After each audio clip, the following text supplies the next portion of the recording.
Hello everyone, welcome back to my channel. I hope you all are doing well and you are also preparing pretty well for your upcoming examination like DBT and also for CSIR.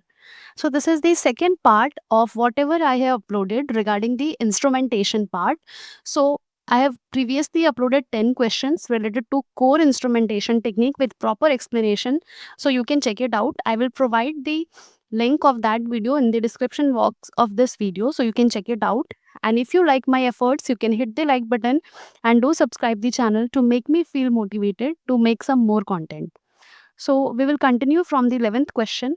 For 1 to 10, you can refer the part 1 of the instrumentation series. So the question is, which of the following instrument is used to measure cell viability based on membrane integrity? So out of the technique mentioned, that is the flow cytometer, spectrophotometer, hemocytometer and fluorescence microscopy. So which technique you will use to detect the cell viability which is based on the membrane integrity? So spectrophotometer has nothing to do with the cell integrity or the membrane integrity, and hemocytometer just used for the counting of the cell, and fluorescence microscopy is based on the fluorescence in which the molecule is tagged with some fluorescent dye and then it is visualized. So odd one out के through हमें क्या answer मिला? Flow cytometer. So flow cytometer is a technique which can be used to assess cell viability. यानी इसको use करके हम cell का viability पता कर सकते हैं. कैसे पता कर सकते हैं? It allows us to differentiate between live cell and the dead cell. Live और dead के बीच में differentiate करता है using a fluorescent dyes. Fluorescent dye can only penetrate in the damaged cell membrane. यानी अगर ये सेल है, सेल का अगर ये सेल मेम्ब्रेन इंटैक्ट है तो कोई भी चीज यहाँ पे एंटर नहीं कर पाएगी. And if the cell membrane is ruptured, the dye will easily penetrate into the cell. So it is stained with some membrane impermeable dyes like propydium iodide, which is known as PI, which are commonly used to stain the dead cell. While live cells exclude these dyes because their membranes are intact and can be stained with alternative viability dyes. So this allows for the quantification of live and dead cell in a sample. So I guess आपको इसके बारे में समझ में आ गया होगा कि क्या करते हैं, डाई से टैग करते हैं and on the basis of membrane integrity we can identify the cell is dead or live. So moving on to the next question. So the next question is related to yeast 2 hybrid system. So let's read the question. Which of the following technique is best suited for protein-protein interaction studies? Western blot, ELISA, yeast 2 hybrid assay and PCR. So you must be aware about the protein-protein interaction because हम हमेशा जब भी पढ़ते हैं protein-protein interaction वहीं पे लिखा होता है Y2H. Y2H stand for yeast 2 hybrid system. So this Y2H is a widely used molecular biology technique to detect the protein-protein interaction. It leverages the ability of the yeast, that is known as the Saccharomyces cerevisiae, to identify the interaction by fusion protein of interest to different part of a transcription factor, and then it also monitors the expression of a reporter gene. यानी अगर मैं simple भाषा में समझाऊं तो जो protein of interest होता है उसे हम कहते हैं bait. Bait is the protein of interest is fused with the DNA binding domain of a transcription factor. यानी ये इसको फ्यूज कराया जाता है ट्रांसक्रिप्शन फैक्टर से, यानी DNA binding domain of a transcription factor से इसे क्या किया जाता है, फ्यूज किया जाता है. while a library of other protein which is known as prey, यानी जो बहुत सारे हमारा अनवांटेड प्रोटीन है जिसमें हमें सर्च करना है, that is known as the prey. Now this prey is fused to the activation domain of the same transcription factor. यानी उसी ट्रांसक्रिप्शन फैक्टर के एक्टिवेशन डोमेन में ये सारे प्रोटीन क्या करते हैं, फ्यूज कर दिया जाता है. अब if the bait and prey interact physically, यानी अगर ये बेट एंड ये जो प्रे इनके बीच में अगर इंटरैक्शन होगा physically, so the DNA binding and the activation domain are brought together. यानी कि डीएनए बाइंडिंग डोमेन भी क्लोज आएगा किसके, एक्टिवेशन डोमेन के। एक्टिवेशन डोमेन में क्या था, हमारा प्रे था, फ्यूजन प्रोटीन था। So if they are brought physically together then they will reconstitute the functional transcription factor, यानी उससे पता चलेगा कि बेट एंड प्रे में इंटरैक्शन हुआ है। सो ईस्ट क्यों नाम पड़ा, because it harvest, it exploits the use of Saccharomyces cerevisiae. So I hope इस क्वेश्चन के लिए इतना एक्सप्लेनेशन काफी है। Now moving on to the next question. So the next question is, a nanodrop spectrophotometer is used for what? So if you have worked in some laboratory, you must be aware about this instrumentation which is known as the nanodrop. So nanodrop is an instrument which is used for the quantification of nucleic acid or proteins with small volumes. So जो normally हम लोग 260/280 में जो ratio लेते हैं nucleic acid का, जो मैंने कल के सेशन में क्वेश्चन बताया था, सो इसको अगर हम लोग spectro normal UV visible spectrophotometer से लेते हैं, सो उसके लिए हमें बहुत ज़्यादा वॉल्यूम की ज़रूरत होती है। But in molecular biology we don't have that much of sample. So what we will do to quantify that nucleic acid or protein with a very minimal amount of sample. So for that we can use the nanodrop spectrophotometer, which requires only 1 to 2 ml of the sample. Only 1 to 2 microliter of sample is enough to quantify the protein and the nucleic acid. So nanodrop instrument measure absorbance of as little as 1 to 2 microliter of a sample, making them ideal for RNA and DNA quantification when sample volume is limited. Because हमारे पास molecular biology में बहुत ही micro litre में sample होते हैं, यानी बहुत ज़्यादा sample हमारे पास नहीं होता है. So the right answer for this question is nanodrop spectrophotometer. Now moving on to the next question. Which part of the centrifuge holds the sample tubes during spinning? यानी जब वो spin करता है centrifuge, तो स्पिनिंग के वक्त जो हम लोग सैंपल अपना क्यूवेट में हो या फिर ट्यूब में हो, जब हम डालते हैं तो वो कौन सा पार्ट उसे होल्ड करता है? So it is the rotor which is a part of a centrifuge which is the spinning component that holds the sample tube. मैं यहाँ पे पिक्चर लगा दूंगी, आपको उससे समझ आ जाएगा. सो रोटर क्या होता है? रोटर ही होल्ड करके रखता है हमारा जो भी ट्यूब हम डालते हैं.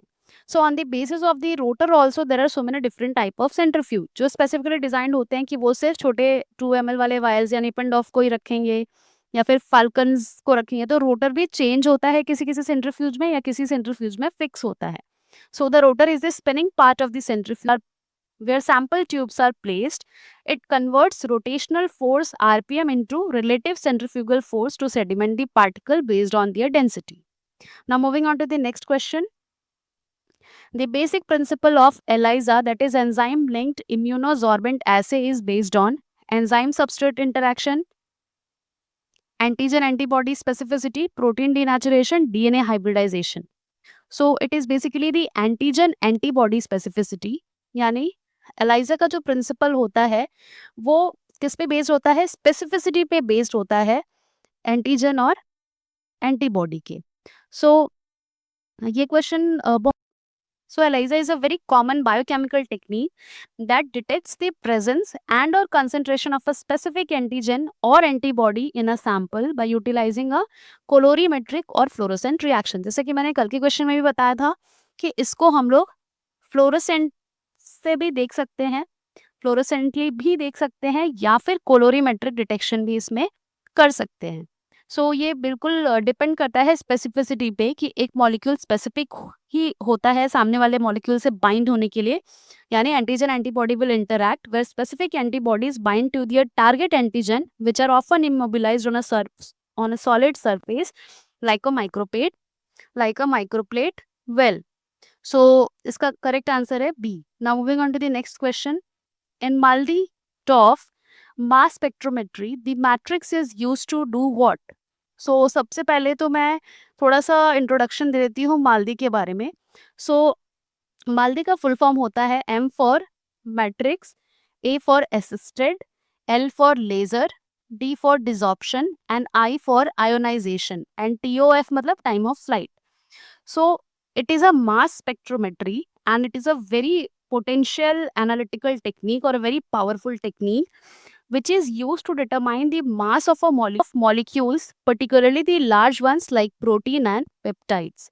So ये जो टेक्निक है, it will detect the mass of protein और वो भी लार्ज मॉलिक्यूल्स का, यानी आप बोल सकते हो पेप्टाइड्स का ये मास जो है वो पता लगा सकता है. सो इसमें क्वेश्चन में ये पूछा गया है, the matrix in MALDI is use to do what? Ionize the analyte directly by collision, prevent fragmentation by absorbing laser energy, enhance vacuum stability in the ionization chamber, calibrate the time of flight detector, or do what? So अगर हम लोग बात करें कि matrix की, सो matrix का जो role है वो किस में है? Matrix is used to prevent fragmentation by absorbing laser energy. So MALDI में जब मैट्रिक्स है, it is a very crucial and very important compound that absorbs the laser energy and facilitates ionization of the sample. यानी matrix क्या करता है? Matrix will absorb, this will absorb the laser energy and then it will facilitate the ionization of the sample. So it allows for the soft ionization of large biomolecules. Large biomolecules क्यों बोल रहे हैं? क्योंकि protein का हम मास पता कर सकते हैं, पेप्टाइड्स का मास पता कर सकते हैं विथ मिनिमल फ्रेगमेंटेशन. तो याद रखना कि मैट्रिक्स की जब बात होती है माल्दी में, तो मैट्रिक्स क्या करता है? ये फ्रैगमेंटेशन से बचाता है. किसे बचाता है फ्रैगमेंटेशन से? हमारे जिस भी मॉलिक्यूल को हम एनालाइज करने वाले हैं, प्रोटीन या पेप्टाइड को, उसको स्प्लिट होने से, फ्रैगमेंट होने से उसको बचाता है. और क्योंकि उसी के ऊपर क्या होता है, it absorbs the laser energy and यही आयोनाइज करता है सैंपल को. तो ये जितना पॉसिबल वो मिनिमाइज करता है किसे? फ्रैगमेंटेशन को. सो ये मैट्रिक्स का रोल है. यहाँ पे सारी चीजें मैंने लिखी है, मेंशन करी है. Now moving on to the 17th question. The principle of atomic force microscopy primarily involves what? Electron scattering from the surface, tunneling current between probe and sample, interaction of cantilever tip with the sample surface, diffraction of X-rays through atom. So इस question का answer देने से पहले आपको पता होना चाहिए कि एटॉमिक फोर्स माइक्रोस्कोपी क्या है. So basically it is a scanning probe microscope that uses a tiny probe with a sharp tip. यहाँ पे इस टाइप का एक शार्प टिप होता है that is used to scan over a sample surface. जैसे कि ये आपका बैक्टीरिया सरफेस हो गया, तो ये जो शार्प टूल है, it is a tiny probe with a very sharp tip. यहाँ पे देख सकते हो कि ये शार्प रहता है. It scans over the surface, ये सरफेस पे स्कैन करेगा and it will measure the local properties like what it will measure? Height, friction, magnetism, ये सारी चीजें मेजर करेगा. It achieve the nanoscale resolution far exceeding the optical diffraction limit by physically feeling the surface with the probe. यानी ये इसको बहुत ही ज्यादा closely analyse करता है, उसके बाद में बताता है. सो इसका प्रिंसिपल क्या है? Interaction of a cantilever tip with the sample surface. ये जो मैंने यहाँ डायग्राम बनाया वो ही इसका काम है. सो AFM works by scanning a sharp tip on a cantilever over the sample surface, and this relates to the formation of image. Now moving on to the next question.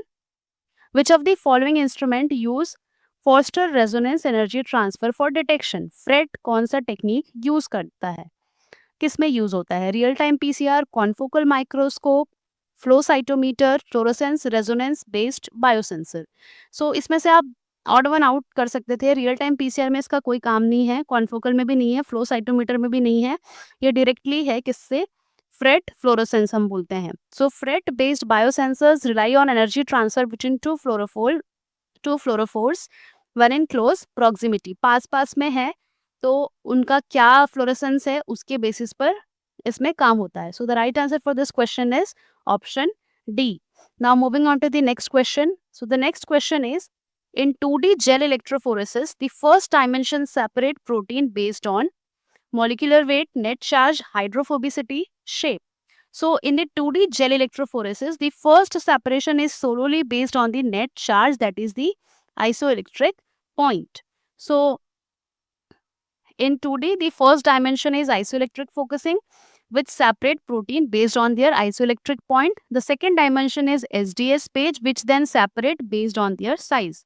यानी सबसे पहले पीआई के basis पर isoelectric point के basis पर separation होता है and then on the basis of its size. Now quickly moving on to the last question of the session.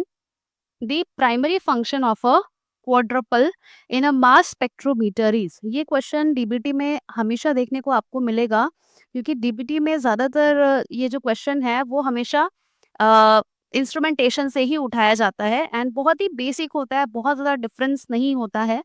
So quadruple के बारे में अगर क्वेश्चन आए तो किस टाइप का क्वेश्चन आ सकता है, वो एक एग्जाम्पल है. So the primary function of quadrupole in mass spectrometer is to. So quadrupole mass analyzer होता है मास स्पेक्ट्रोमेट्री में. सो इसका काम क्या होता है, it is a type of mass filter. ये एक मास फिल्टर होता है जो कि क्या करता है, it separates ion based on their mass to charge ratio. आपको ये चीज याद रखना है, MZ is mass to charge ratio. इसके बेसिस पर ये क्या करता है, सेपरेट करता है आयंस को. So it consist of 4 parallel equally space electrode with hyperbolic interior arrange around the central axis, जिसे हम बोलते हैं क्वाड्रुपल. सो ये क्या करता है, filter ion based on their mass to charge ratio. So right answer for this question is option D, यानी quadrupole. Quad यानी क्या होता है, 4. सो इसीलिए ये क्या करता है, 4 पैरेलल स्पेस्ड इलेक्ट्रोड्स को क्या करते हैं, हाइपरबोलिक इंटीरियर में अरेंज करते हैं सेंट्रल एक्सिस में. एंड ये जो इलेक्ट्रोड्स रहते हैं, they are electrically connected in opposing pair and have a radio frequency voltage. So इनके में डायरेक्ट करंट भी फ्लो होता है और ये करते हैं, सेपरेट करते हैं आयंस को based on their mass to charge ratio.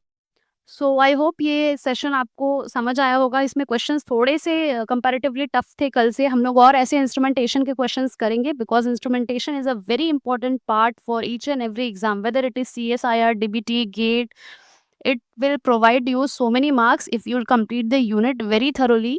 And believe me, basic question ज़्यादा आते हैं. अगर आपको बेसिक पता है तो आप एडवांस लेवल के क्वेश्चंस भी थोड़ा सा कॉमन सेंस के साथ में एंड बेसिक नॉलेज के साथ में सॉल्व कर सकते हैं. So this is all for today. I hope you liked it. Don't forget to subscribe the channel for more such videos. Thank you so much for watching.